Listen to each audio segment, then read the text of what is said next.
Welcome to week 2 of my comp prep vlog series. I'm officially 21 weeks out. And in this episode of the vlogs, I'm gonna take you through a training session. So we're gonna be looking at my day 4, which is a lat bias pull session. One of my favorite sessions. My lats and my posterior was a big weak point for me last time I went to stage. So over the last 2 years, it has been a massive focus for me. And this has probably been one of my most enjoyable sessions because of the growth that I've seen in my lats. So it's really nice to see. Obviously, we can always do better. We always want to do more, but I'm very happy with the progress that I've made over the last 2 years to my back. I feel like I've transformed it pretty well. And this session is probably one of the main reasons for that, as the lats was a big area that I really need to bring up and probably seen the most growth in over the last 2 years. So that's really nice. And also going to be hitting some tricep and delts, as arms is a priority for me at the moment. And delts is always a priority because if you're doing men's physique, you need big, broad shoulders and a tight, slim waist. So yeah, delts is always a priority and always getting hit with a lot of volume. First up, I'm going to take you through a couple of posing rounds just to give you guys a look at how the physique's looking at the moment. So I'll probably do this every week just to track how we're going. Obviously, the physique is the thing that we're going to be taking the stage, and that's the main center point, I guess. So, and plus, when you get to this level of leanness, you start to see some changes each week. So you see some new lines and stuff each week, which is really cool. So yeah, I would just give you guys a little bit of a look at how we're traveling along over this next 20 weeks or so. So first up, we've got a front relax pose. Now, it's something that I've been working with a little bit was that sort of behind the back to unfold. I feel like it looks kind of cool in the lats. Not sure whether I'm going to keep it in or not. I'm probably going to get a posing coach like 12 to 10 weeks out just to make sure that I'm refining it as best I can. Posing's not too bad, but it can definitely be better, especially for my unique shape. And to make sure I'm showing that off as best I can. So yeah, I'll probably be bringing in a posing coach eventually, but fairly happy with this pose nonetheless. Midsection is starting to look tighter since going in the deficit. Happy with how the delts are looking pretty capped as well. So very happy with that. And then for the second pose, we're hitting a side. So it's like a quarter turn. For this one, I'd like to get a little bit more rotation to try and bring the left lat out a little bit more. I feel like I've just squared myself off a little bit, so I need to expose that top line a little bit more. Lats, I'm very happy with. I'm very happy with this pose. As I said, posterior was a big focus of mine to bring up, and I feel like I've done that really well. I wouldn't say it's like my biggest strength, but it's definitely not my biggest weakness anymore, which is nice. And same for this one, probably get a little bit more rotation there, plus keep my chest up a little bit more. And generally you don't have a side chest or a side tricep in men's physique, but one of the federations I'm doing does have a side chest and a side tricep. And I just feel like it's like a cool thing. Like if I could bring any two poses across to men physique, they would be the two I'd bring across, is like a side chest and a side tricep. Probably because my chest is a pretty strong point for me. So obviously it's always good to show off your strong point. But I just think they're cool. They're cool poses. I feel like they show off people's physique really well. So yeah, would love to see that in. Unfortunately, it's probably not to be, especially for the other federations that I'm going to be competing in.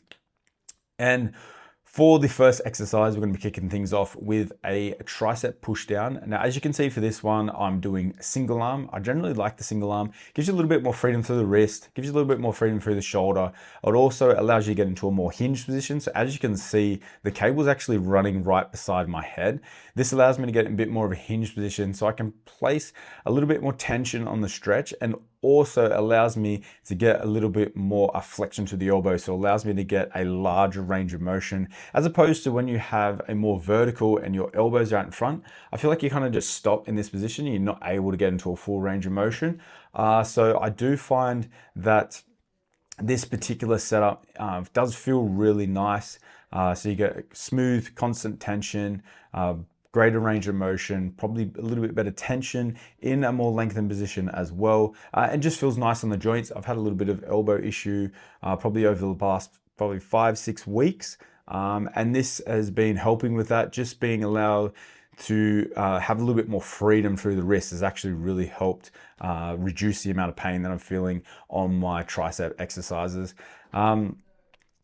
For the proximity to failure, so how close I'm taking my sets to failure, pretty much all my isolation exercises are one shy, if not two failure on a lot of them.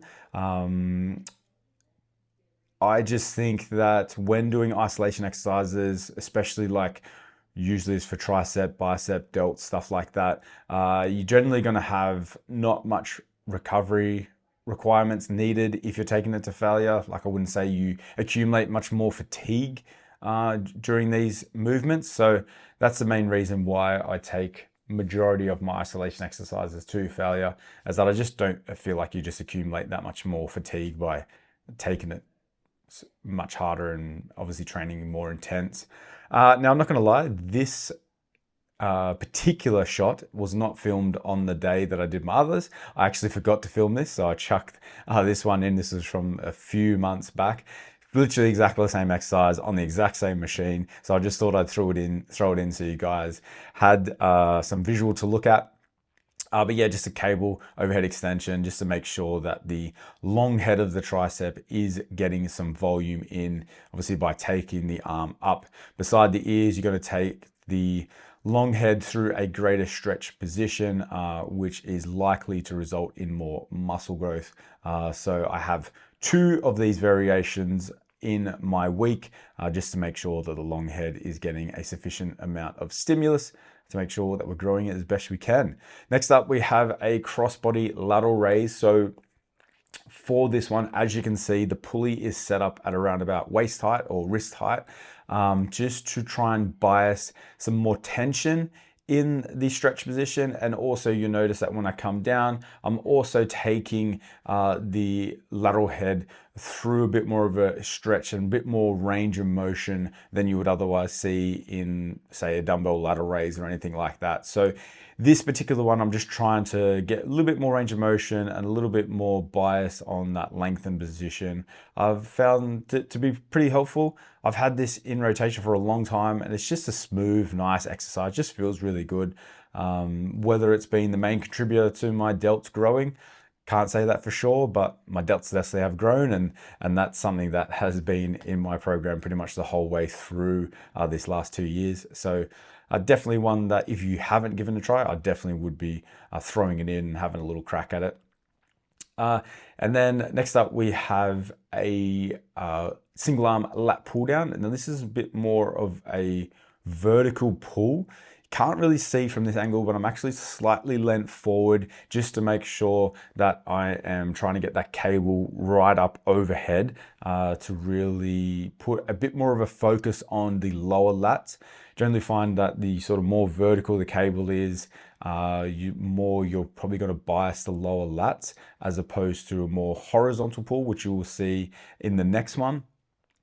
So main cues for this, just really trying to expose the lat to a stretch position and thinking about driving the elbow down to the ribs. I definitely feel like I'm feeling my lower lat fibers when doing this. A really nice exercise that I'm just jiving with at the moment. So yeah, if you haven't tried it, definitely would give it a crack. Just make sure you're using a bench there and getting nice and stable on it. It's the more stable you can get, the more force you're able to produce, and likely the more muscle you're able to grow. And you'll notice that as I work through these different pulling exercises, that I'm not too concerned with trying to get that full range of motion. So generally when you are doing your exercises, you're trying to like standardize it. So say if you're doing a chin up, you're trying to get your chin over the bar. And if you can't get your chin over a bar, then that's technically not a rep that you're able to achieve. So technically that's like failure. When I do back training, I don't necessarily follow that rule. I get a bit loose with that just because out of all the research that's coming out about applying tension in the lengthened position and into the stretch position, you probably don't want to stop the set just because you can't get into that fully shortened position. There's still plenty that you're able to work with, and especially when you are doing back training, you're generally stronger in the lengthened position as well. So to consider that if you can't get a full range of motion rep, to just cut it there, I would probably argue that you're leaving gains on the table by cutting it when you can't get a full range of motion, as opposed to doing your full range of motion, and as you start to get more fatigued, going into a little bit more of a lengthened partial rep to get an extra few reps. I would argue that you probably get more growth from doing that. And I don't think you're adding much extra fatigue from doing that as well. It actually feels quite nice. It feels quite natural. Maybe that's just myself. That's just personal anecdote. I've had other clients that have said the same thing. But maybe, yeah, give it a go. I definitely think that there is some gains to be had by not doing all of your back training, with a full range of motion. And this, as you can see, is more of a horizontal lat pull. So just trying to focus more on the upper lats with this one. And the same thing again, just sort of driving the elbow in by the side, trying to get a nice big stretch on the lats there, and being a little bit flexible with that full range of motion. So you can see now I'm starting to go into a bit more of a lengthen partial rather than full range of motion. And this is my last exercise. As you can see, it is a chest supported row. It's actually the first time for me using this. They just got this machine at my gym. Really cool machine, actually. I quite liked it, especially the angle of the torso. I felt like I was able to hit a lot more upper back as opposed to like a T-bar row, which is, I feel like you're a little bit more horizontal. This felt a little bit more vertical, and you could adjust that as well, which was really nice. So yeah, really felt the upper and mid traps with this, which was nice. It's probably something that I need to work on as well. And yeah, with this one, just focus on letting those shoulder blades stretch apart and really focus on squeezing those shoulder blades together. I do get quite loose with my range of motion on this, and that's something that I do a lot for my upper back training. The main focus for me is trying to squeeze those shoulder blades together. I'm not too focused on where my hands end up. I'm really just focusing on getting those shoulder blades together. So you notice that the range of motion does drop off here, but I still feel like I'm getting a nice range of motion through squeezing the shoulder blades together still. And also I feel like, yeah, the stimulus is just really nice. Would I encourage everyone to follow this technique? Probably not. I have been training for a long time. I kind of know when the set is getting to the point where the juice isn't just worth the squeeze anymore. So like my range of motion is just dropping off so much that it's probably not providing much stimulus anymore. So probably not a technique that I would recommend for like beginners or intermediates. But I feel like, yeah, I get a decent amount of stimulus. I kind of know when to cut the set off, when it's just the range of motion is just getting dog shit, so to speak. And also that's my last set as well. So my first set, I generally try and stick to a full range of motion to make sure that progression is being prioritized, and I'm actually standardizing the reps. So progression isn't just coming from me losing range of motion, it's actually from the muscle tissue that I'm acquiring and getting stronger.